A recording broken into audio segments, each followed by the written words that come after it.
Hello and welcome back to my Astro Imaging Journey channel. Today we're going to be processing M51 the Whirlpool Galaxy, and again this is largely based on Light Vortex Astronomy's tutorial and with some Warren Keller PixInsight book, can't remember the name of it right now, mixed in. So I've already loaded up my process icons, and now I'm going to be doing a little bit of a dynamic crop.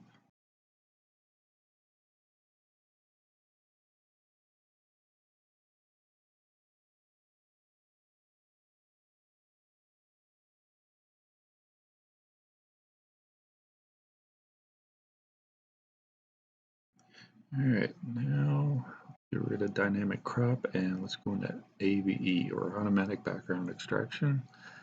This is just to get a rough idea of the data that we're working with. Alright, ABE is done.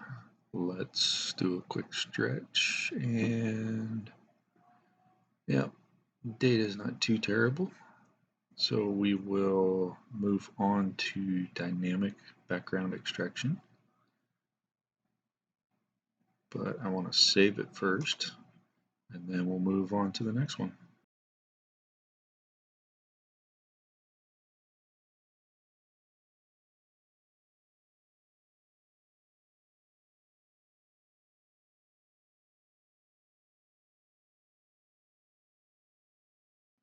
Alright, let's get DBE loaded up. And as you can see, with the default values in there, not the default values, the values that I had saved as my personal default icon in the icon list, you know, it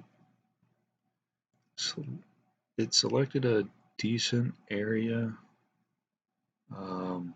that didn't include too much of the galaxy, but enough of it. So let me go through and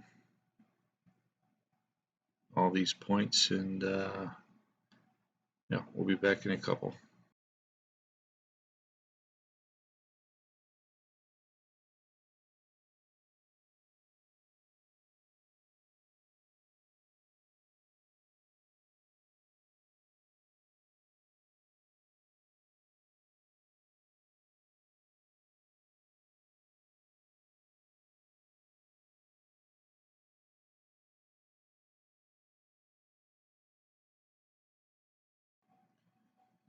Alright, DBE is done, so let's do a quick stretch on that. If you wanted to know what exactly I was doing with those points, either go back to my episode 51 in the chapter dealing with the DBE, or go check out Light Vortex Astronomy's tutorial. He's got a good explanation of what was going on there. So next up, we are going to look at our image, save it first. And one thing I'm not liking is just the halo of red on the edges. I know some of that, especially on the bottom edge, is due to the dithering. There's some banding in there as well. I don't know if this is because of the darks not being right or something else in the processing, but let's see if we can just deal with it and hopefully get that out of there. So next we're going to do some background neutralization. We just need to find a dark area to create a preview.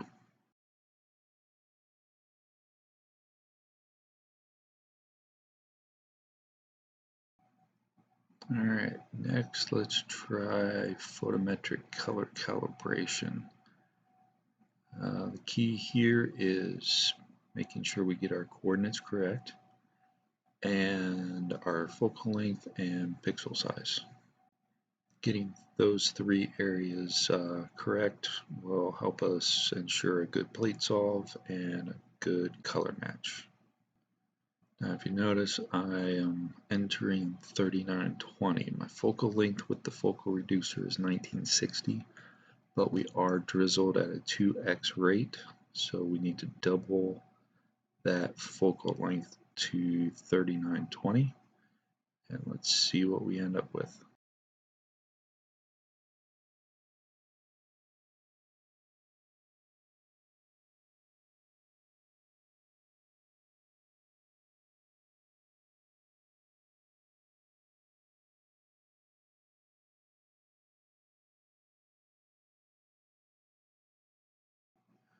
Alright, our settings were right, so we were able to get a good plate solve. Excuse me. And next, let's just do a little SCNR to remove that green cast. That's primarily due to the RGB Bayer filter.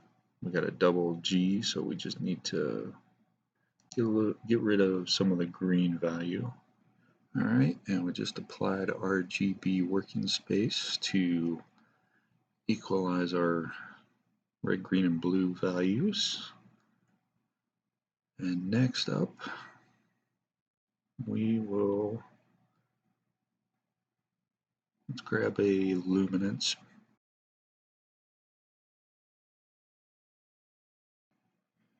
Alright, now we need to make our mask, so let's use a little histogram transformation and convert this over to nonlinear.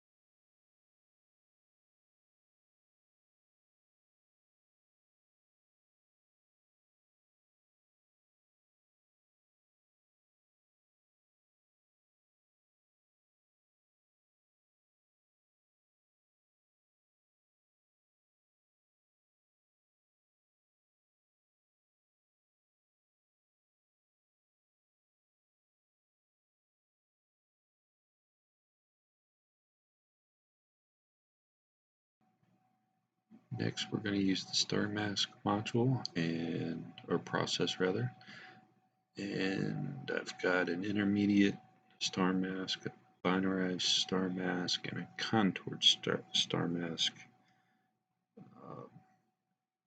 Process icons already pre-configured and in my icon set, so they should be pretty quick to come up with our star masks here.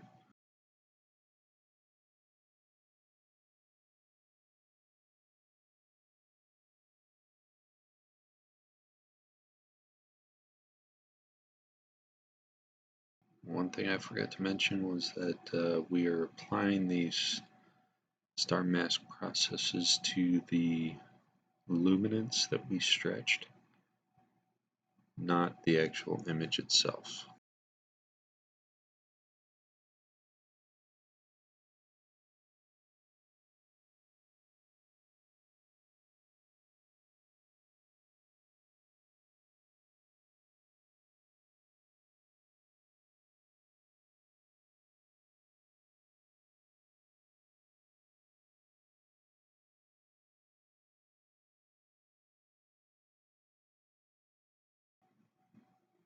Alright, let's forego the contoured star mask for now. We can always create one if we need it later. And so let's go ahead and do a little denoising using the multi-scale linear transformation tool.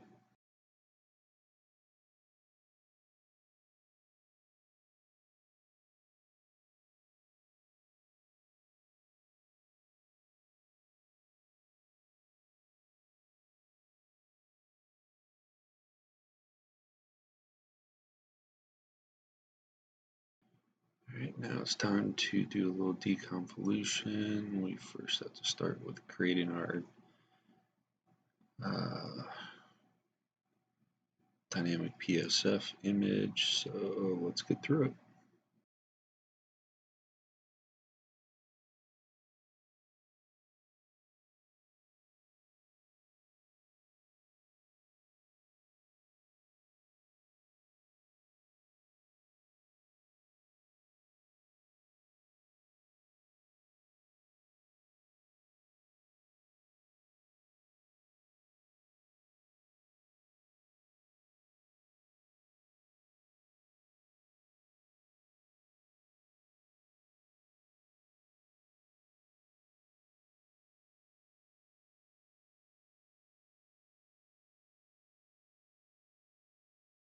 All right, and now the PSF is done.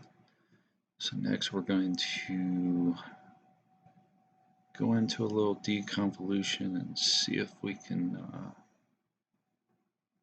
improve this a little bit. So let's get at it.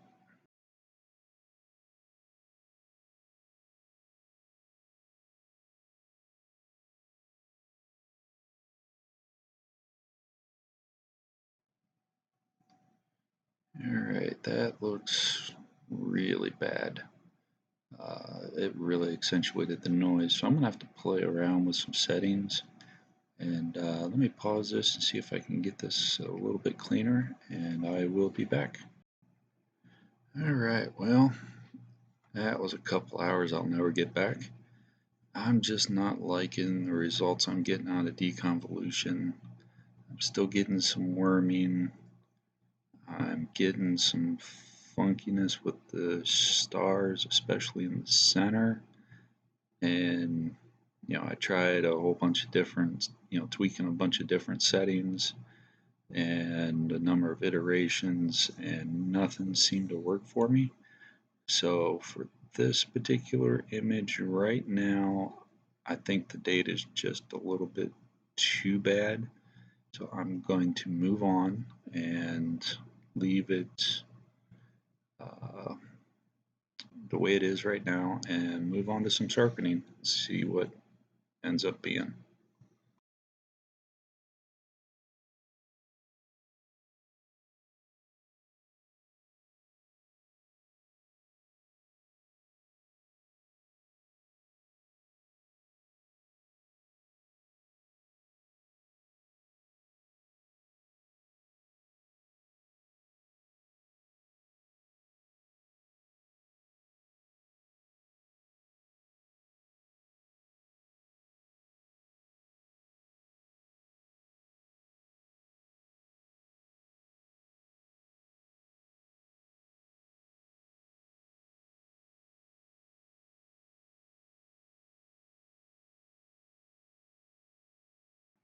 Alright, well, as you saw there, I had to do it a couple times, specifically the mask.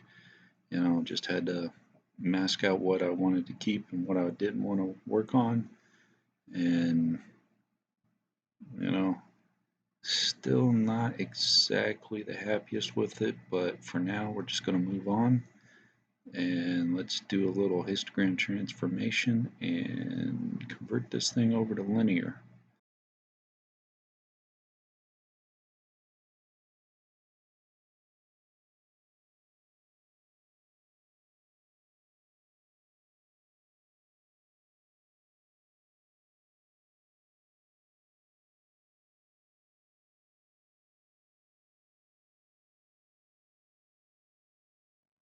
Alright, we've stretched the image, looks a little bit better. Got a lot of that blotchiness out of there. Probably had to clip a little bit more data than I wanted to, but it is what it is. So let's move on. Alright, next we're going to use a little LRGB combination and just punch it up a little bit by combining in the luminance we had earlier just to give it a little extra pop, and let's see what it gets us.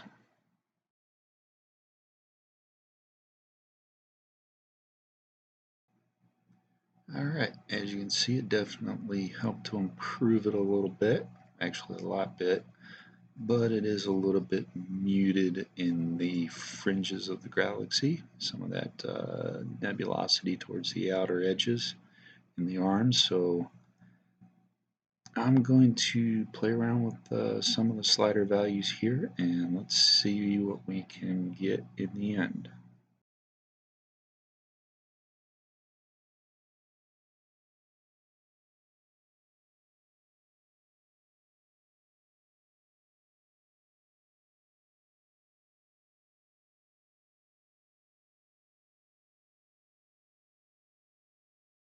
Alright, as you saw there, I redid my luminance based on the new stretched image. So, you know, it's part of the process. We got to go through a couple different iterations to get what we want. Now let's do a little HDR transformation and see how that pans out for us.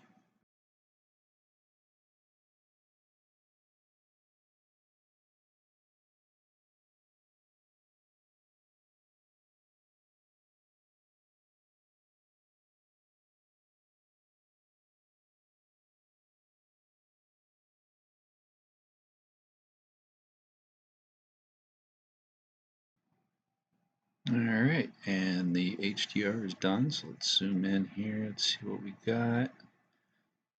Looks a lot better, got some a little bit better definition in the dark structure, a little bit more pop in the center. Not liking the way the center of those stars are, but we're just going to run with it for right now.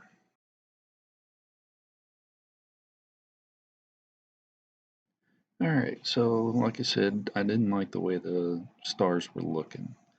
There were some hard edges and I really didn't like it. So what I did was I stepped backwards to see where in the flow those edges came about, and it looks like it was during the sharpening process. So let's start back from there and see if we can improve that a little bit.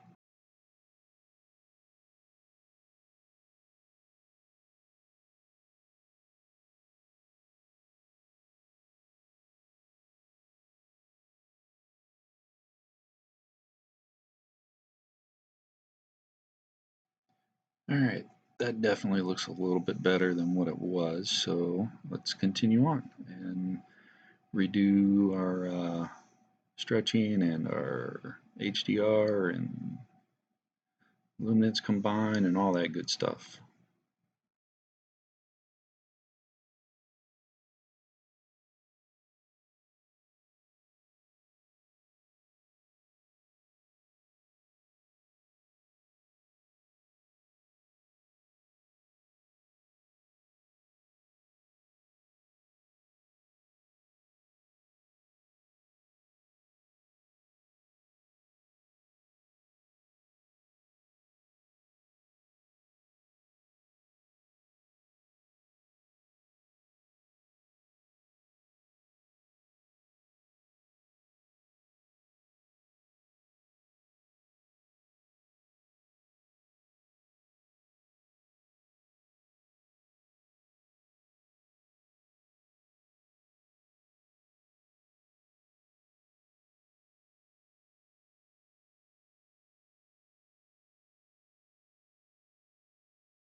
Alright, and things are looking a lot better now. We've already gone through the local histogram equalization as well. Things are definitely shaping up to be a lot better. So now we're just going to do a little curves transformation, try to bring out some luminance and some saturation, maybe add a little touch of color. So let's see what we can get out of this.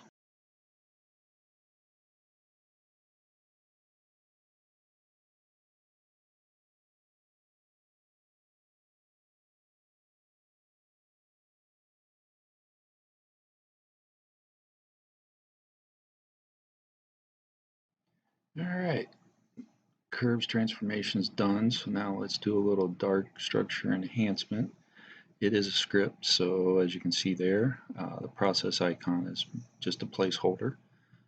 And it just is a reminder that I got to go up, hit scripts, and go down to dark structure enhance, and pull that up.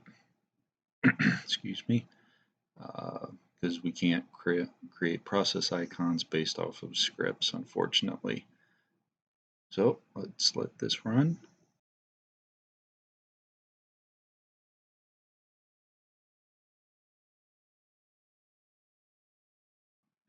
All right, and now that's done, and that really brought out that dark structure. That script works pretty darn awesomely. And so let's go back a little bit, and you can just see how much of a difference that makes. So let's move on and try to shrink our stars.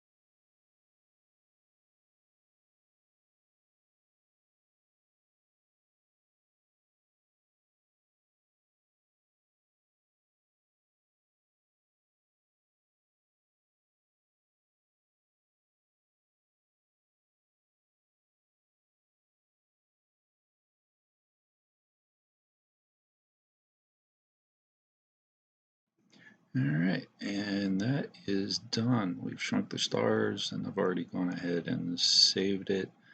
So I kind of like it. I think there's a few improvements I could probably do, but all that blotchiness and noise really put a damper on things. So I'm gonna have to revisit this at some point in the future, see if I can do something with the stacking, try to remove that blotchiness and noise earlier on in the process, improve the data to work with in the post-processing. But for now, I'm going to call this good, and yeah, I kind of like it. So I'll definitely be making this at least a part of my screensaver set. And with that, I want to thank everybody for watching. Please click that like button, subscribe if you so choose, and please ring that bell if you do so choose so that you can get notified when I post something new. Have a good one. In the upper right, you'll find my latest video. In the lower right, you'll see what YouTube thinks you'll like, and below you'll see the subscription link. Please check them out.